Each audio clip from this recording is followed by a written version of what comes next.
It's the wood shop.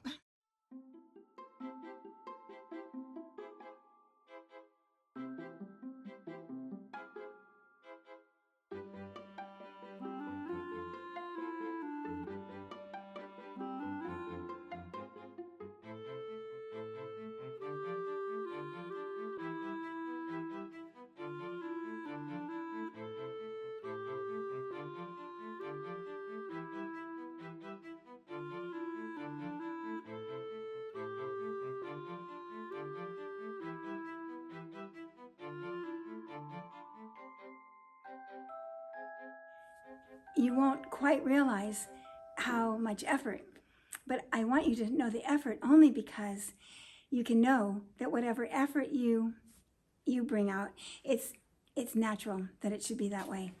It doesn't just happen, and you can't feel discouraged because a lot of people don't realize that it takes an effort, but also just admit it and just go for it. A baby Mickey Mouse Club member. But we're just collecting them, and for instance, this is hooks, but eventually they'll be in a proper way, and then we'll have a place where we keep all these drill bits. We have many more, and this will have to go into separated in terms of size, so we'll have more than one jar, because we don't want to have to dump out things either. And sometimes you do have to dump them out when they're in a jar. But this way we don't have to have labels, which I think is thrilling. Just having, you know, and for instance, come on over, I'll show you. What's in here? We don't know. It weighs a ton. But, oh, and see, they're all different sizes of nuts. Well, what I do is I take a screw, and whatever nuts can screw into that screw, go into one bin. Take another screw, find what other nuts can screw onto that screw, throw it into that. And then I have my screws all divided into groups of sizes. And it's just great because you don't have to say, oh, I need to go get some nuts. You know you have them. But it's nice not having things in these tins that you can't see through. This is all Yankee, comes off of Yankee, and we'll probably need to put it back on in different places. And then all things like, you know, small pieces of half round in different sizes. And all that is right here. And we can see right down in here the outlines, the silhouettes of the shapes. And you don't even, you know, you don't have to guess so much. And then this is all plywood here. This is the problem with this kind of space, is the back. Like, I wish we had rolling carts or something like that, because the back is where all the big sheets of plywood are, and the small things in front, which is a big amount of inconvenience. But, you know, you can get pretty far back by just going like this, one person holding back, and then you can get to this level. There's a lot of really good plywood back in here. And all of these things get used lickety-split because they're right there at hand. Then odd bits of bigger trims, and we found there was a hole here where electricity came through, and it was perfect because it had room for some trims that didn't fit in the drop ceiling here. So a structure to hold the pegboard, because this is all stone. It's very strong and impossible to hammer to get into, or even screw into without some, I don't know, it's very difficult. But see, there's that form, and up around here and down at the bottom, so we can put that pegboard in there.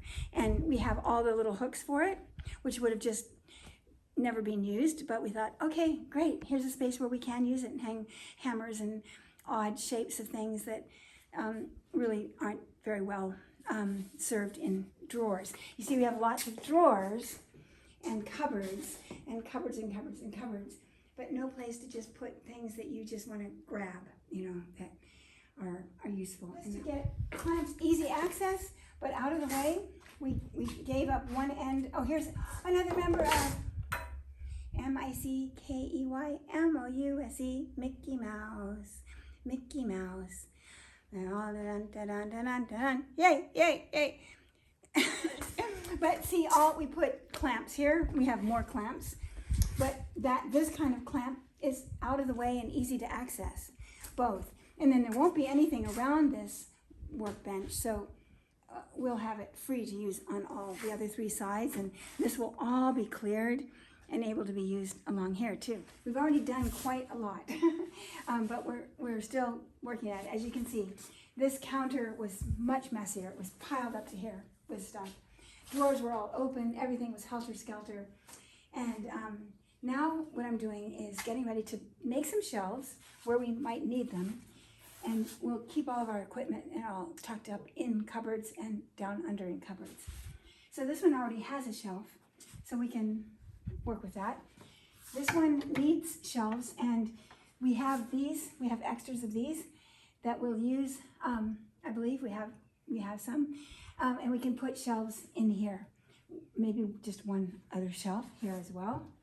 This way you can just look and you see what it is that you need right here in all the jars, all the way down to the bottom. We were able to organize it so that you can see every jar so clearly. Now the reflection off of them in the camera isn't as real as in real life. You can see a little bit better in real life. And then I realized that, you know what, people are going to take something off of here, pour it out, use it, put it back, wherever is easy to put it back. And we actually have these ordered according to areas that you could find the general types of things that you would need. So, for instance, this is with all the different kinds of washers, for instance. And these are lock washers and different sizes of washers and different types of lock washers and also the rubber washers. So what we're going to do now is put the name of maybe the type of thing, but actually I think rather we don't need to put the name because some of these have a mixture of things. So we're just going to say number 1, number 2, number 3, 4, 5, 6, 7, 8, 9, 10, 11, 12, or whatever it is. And then these will all be number 3, number 3, number 3, number 3. So everything you say, oh, this is number 3, and it goes on shelf 3. Isn't that great? So it's still better than labels, and it's just really functional and pretty, I think. And then once these shelves are all organized, they'll look terrific. Now over here, we have things like a bucket of dowels. Every kind of dowel in size and shape you can imagine, even ends of shovels that have broken off. Remember, I've shown you things that I need to repair, and all the dowels are right here. And I was actually pulling out dowels the other day because we need a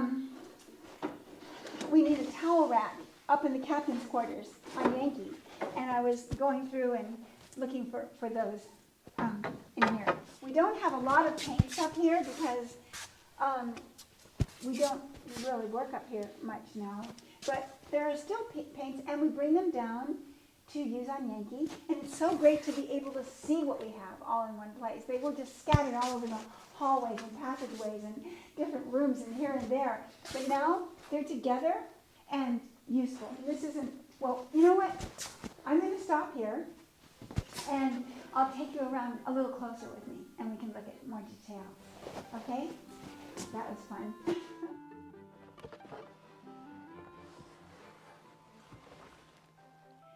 Hi! I can't believe you're still here. I was so worried you would have gone home. I left because I had a wonderful appointment with a friend, and I went all the way down into my YouTube and got all the way through, and then realized that I left without saying goodbye. Do I look okay? I've been on kind of a journey here.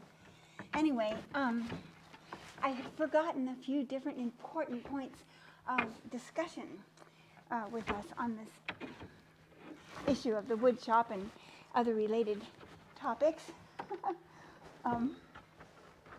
So now I'm coming out of my tube, and You know, we live in the YouTube, so we're quite used to it. And it's great coming to visit out into the light. It's kind of getting to be a gray day. I think it's going to storm, but it's still beautiful out here. Okay. The only trick is if your skirt gets caught on the edge of the tube. I think it's not going to. Let's hope. Ta-da! Hi, everybody. Okay. Well, we sort of stopped here at the cargo doors, and you know about those. It's just great. We have our own cargo entrance here, where trucks can run up and pick up cargo. And then I think I showed you this before too, but I don't mind showing you again because I love that it has its own light. I know it's very common for these kinds of saws, but it seems so homey. You don't have to drag a clip-on lamp over here. And this is our table saw, which is ample and strong and sturdy, even though it doesn't take up a lot of room. And we use sawhorses when we have long things to saw here. And oh, this is where we hang all of our electrical cords when they're not in use. And what I like about it is that someone, I don't know when, put this board up here because I wouldn't have done it. I don't like ever putting anything into framework of a house or a school. And so it's great that somebody else did it. So now we can hang all of our cords here. Oh, but you know what? I have a little lesson to teach you. I can use this cord, actually. Okay. A lot of people think that you wind up rope the same way as you wind up electrical cords. But actually, if you wind up electrical cords the way you wind up rope, it's bad for the interior of the cord, and it lasts much less. So I'm going to show you how. Okay, so you start, and someone taught me this, and it's much easier to be taught it when you're standing next to each other. So I hope you can catch some of it. Okay, so the natural thing is what I just am doing now, right? When you put your hand out like this. Oh, one other thing is to make them as big a loops as you can for where you're hanging them, because that's also less winding of the cord. It's less stress on the cord. Okay, so you go like this, right? This is kind of one thing to do. And you notice my hand just went, and the cord went out, and the hand went together. And then the next time, I did it with my hand this way, backwards. And this time the cord goes in. See, you go in like this. And then the next time it's out, your knuckles out, and the cord goes out. And then in, and the cord goes in. Knuckles out, and the cord goes out and around like this. Sometimes you have to twist it to get it to be used to going in the right way, and that's natural to do. And my last one, it looks like, in. You see? And then just hang it. It'll naturally, the weather and all will naturally make it hang down in time. And it doesn't get so snarled also when you uncoil it, is when you go around like this, you know, that kind of thing.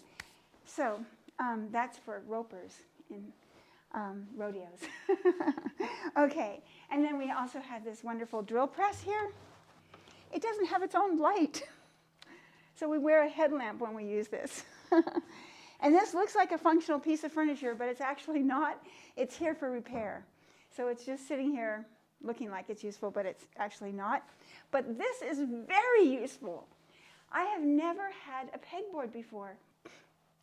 I always thought it looked, I don't know, it bothered me somehow. I don't know why. But I think it's wonderful. We had all this pegboard. We still have more. We could pegboard this entire length and around the corner there if we want to. But I learned something when hanging it. I realized that you can't just put it up against a wall. you have to have furring strips first. And a furring strip, many people know what a furring strip is and many don't. It's a strip of wood. This is a furring strip, and it's a little bit rounded on the outer side of it. I don't know why. I don't know what furring strips are really used for, but they are perfectly useful for this kind of thing. So this wall was all outlined with furring strips, so I didn't even have to do that. But you see, why you need that space, the hollow space back there, is because these little guys have to go in. And they tip into it and up the back, and the board is here, and these lean against the board when you have weight on them, which gives it support. So you go, back in like this. See, if you come in nice and close, you can see. And then you lie down like this. So I'll do it one more time. I'll do it down here where you can see it better. In, and then lie down for support. And then I'm doing these like this, and these like this, so I can see them both. So that is a clever, it's not a new idea, but to me it is. And gosh, you could use it in a kitchen.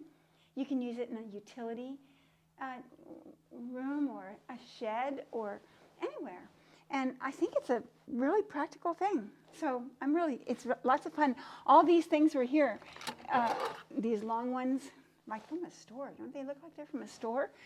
And then I just had the shorter ones in here. Okay, so, and then we have all this cabinetry, a whole wall of cabinetry, even with pegboards on them, so, 2 of them, so you could put notes up to yourself or instructions or anything, and all down below. And do you call this drawery? I don't know. Maybe it's all called cabinetry. But anyway, it's great. I just love it.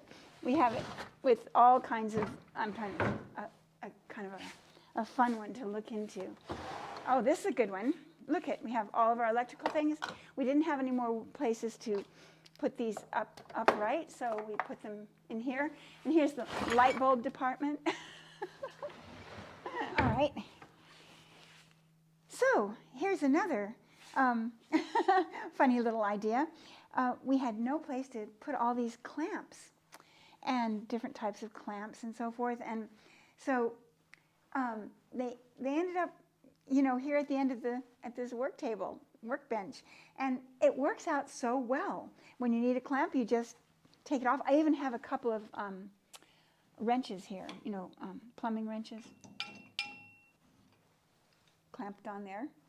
And so you can use the end of a workbench. I mean, maybe some people wouldn't want to because they couldn't put a big long board along it, or, there may be something about it that's not practical for everybody. But I think it works for us. It seems to work. We see them all. They're right here. They're not in a drawer. They're not in a tangle. Okay, the day's work is done. It's time to go home and have a little dinner and do some mending and read the lesson and sing some hymns and go to bed. See you tomorrow.